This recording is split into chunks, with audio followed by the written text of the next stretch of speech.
Hello नमस्कार, जय माँ दुर्गा, जय माता रानी। आप लोगों की मनोकामना पूरा हो, मैं माता रानी से कामना करती हूँ। हमारे मनसा मैया कहिया पुरैबू, हमारे मनसा मैया कहिया पुरैबू। जब तू हूँ मैया हूँ मनसा पुरैबू, जब तू हूँ मैया हूँ मनसा पुरैबू। तोहार सिरावा मैया सिंदूरा चढ़ैबो, तोहार सिरावा मैया सिंदूरा चढ़ैबो। तोहार मंदिरे मैया बाजा बजवैबो, तोहार मंदिरे मैया बाजा बजवैबो। हमारे मनसा मैया कहिया पुरैबू, हमारे मनसा मैया कहिया पुरैबू। जब तू हूँ मैया हूँ मनसा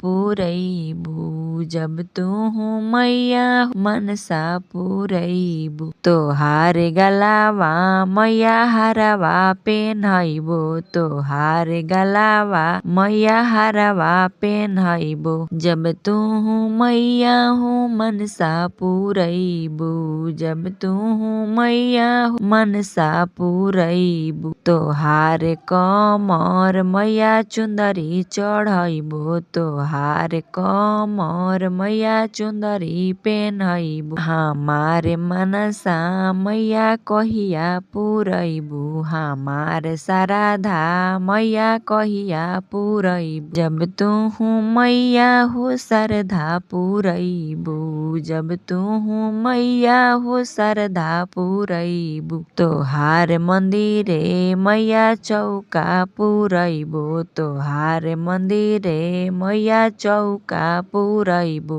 हमार श्राद्धा मैया कहिया पुरैबू, हमार श्राद्धा मैया कहिया पुरैबू। जब तू हूँ मैया हो श्रद्धा पुरैबू, जब तू हूँ मैया हो श्रद्धा पुरैबू। तोहार पौआ मैया पैजन चढ़ैबो, तोहार पौआ मैया पैजन चढ़ैबो। तोहार हाथावा मैया कंगन पेन्हैबो, तोहार हाथावा मैया कंगन पेन्हैबो। तोहार मंगिया मैया टिकावा पेन्हैबो, तोहार मंगिया मैया टिकावा पेन्हैबो। हमारे मनसा मैया कहिया पुरैबू, हमारे मनसा मैया कहिया पुरैबू। जब तू हूँ मैया हो मनसा